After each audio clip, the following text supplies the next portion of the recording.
Republican lawmakers reportedly telling CNN that at least 140 House GOP members will vote against counting electoral votes on Wednesday. And then incoming Utah Republican Congressman Burgess Owens tells the Salt Lake Tribune there's no question in his mind that he thinks Trump won.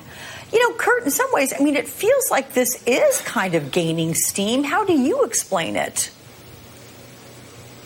Well, I think what we're seeing, Alex, is 120, 140 Republicans in Congress who do not understand the oath of office that they're taking, do not understand democracy, don't care about it, and this ridiculous struggle that we're about to see the Republican Party try to navigate through extends far beyond what happens on January 6th or what happens on January 20th. And I think, we've seen a lot of conversations recently about Mitch McConnell trying to assert himself the way that he did in 2009, the last time he had an opposition president come into office.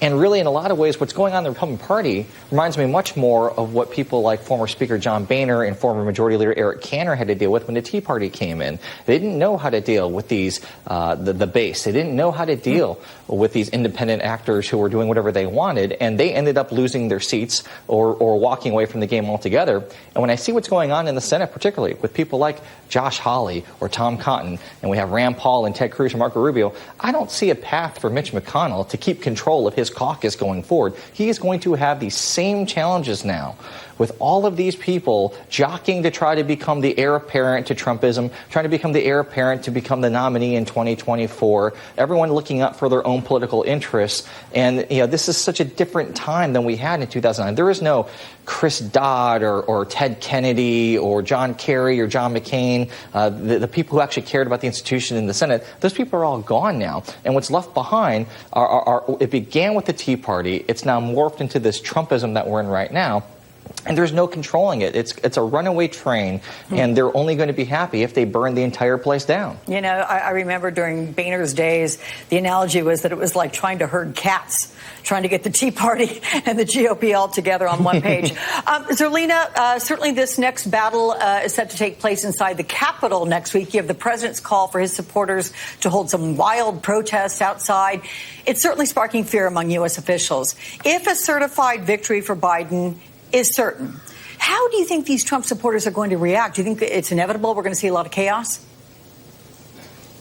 Well, I hope not, Alex, and I hope that there is no violence. But I think it's particularly interesting that we're fearing violence from Trump supporters when Trump's whole campaign leading into 2020 was about how Black Lives Matter was violent and protesting in the streets. So I find the juxtaposition quite interesting in context. But I want to go back to something that Kurt said, because I think part of the problem you have in the Republican Party right now is that even the Josh Hawleys and the folks who want to take up the Trump mantle in the future, you have folks in that camp, but they're not providing any substance. They're not providing anything. They're just sticking with the president and hoping that voters will go along with them in addition to going along with the president. And we've lost all of the policy substance we could ever have. And at this point, I don't often say this, but it feels just like a cultish behavior on the part of Trump supporters and those who are kowtowing to a losing outgoing president who is a sore loser, I guess.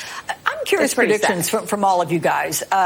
How long will this congressional opposition to Joe Biden last? How do you think it's going to end? Will it end with a whimper or a bang? Elise, you first. I think it'll be just more antics as long as it's deemed politically advantageous and there's an appetite in right-wing media to cover the opposition to Joe Biden. But it's really just going to be an impotent for show movement that doesn't have any teeth, as we see, because Joe Biden is the legitimately democratically elected president of the United States, and Donald Trump is being forced out of office. So at the end of the day, more antics, but there's not going to be any teeth to it. Kurt, what do you think? I think it just keeps getting worse and worse, honestly.